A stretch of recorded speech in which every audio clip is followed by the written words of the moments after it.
welcome back. Real short video today.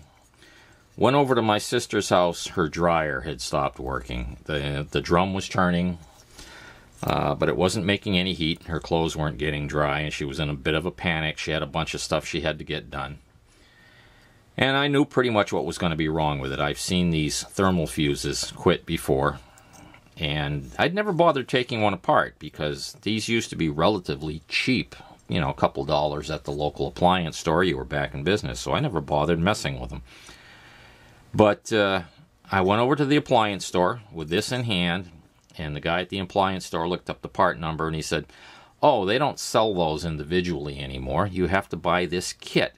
Well, the kit comprised all three of the thermal cutouts, and some wires, and some splices, and some screws, and nuts and bolts to convert everything over. It was like $37.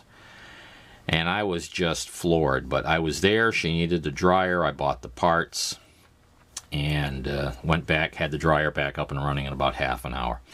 Had I known what was inside of here, I would have just simply repaired it. And we're going to show you. You just take this unit and carefully pry back these little tabs, and we're going to open this up and show you how this works. Hang on while I get a pair of pliers. Okay, so we've gently pried back the little tabs holding this together, and I'm going to carefully turn this over and remove the bottom plate. And here's what we have inside. We have a little bimetallic coin, and by bimetallic coin I mean there's two different metals, and I'm not sure what they are, but there's two different metals bonded together so that when they heat, listen, you can hear a click, it pops. It causes one side to expand more than the other, and this little button will pop. And when that little button pops, it will push on this little ceramic, I don't know what to call it, cylinder, little piece here. That little piece will open the contacts. They're just like a set of relay contacts down inside this little housing. And that will break the circuit to your heating element. And to see how this works, well, let's picture this little thing, this little cylinder here. This is what will push the contacts open. Will be sitting on top of this button, which is normally in that state with the lettering down and the lettering on the high side. That will be positioned on this bottom plate so that it's concave at this point. And when this overheats, that little button will pop up. The high point now will be on the top. That will push on this little piece, this little ceramic piece here, open the contacts, the heating element shuts off. And I can show you how that works very quickly. Let's move it over here to the part of the table where I'm not going to burn anything. And I'm going to put it in its ready state. And I'll turn on my handy little heat gun here, and we'll just warm this guy.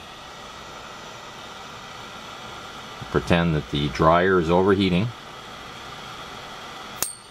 And there it goes. Pop. Just like that. So, the trick to resetting it is to put it back in its original state. And on this one, it happens to be with the lettering down. The lettering down and depressed. We'll put it back inside its case, put everything back together, and until we get a new unit, we can put the dryer back into service. Now, I know there's people out there that are going to tell me, "Oh, you're going to burn the house down, blah, blah, blah."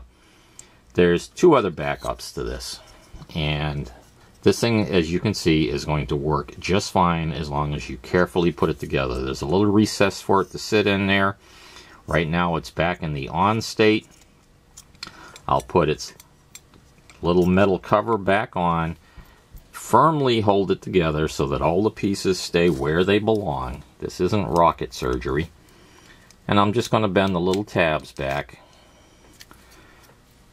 into the position they belong in. We can put the unit back into the machine, put the dryer back into service, and save ourselves 30 some odd bucks. at least temporarily. I'm the Radio Mechanic. Hope you found this somewhat useful. If you did, give us a thumbs up. Subscription is always appreciated. We're trying to break that 1,000 subscribers mark at this point, and we're getting tantalizingly close. Until next time, take care. Hope to see you soon. Bye-bye.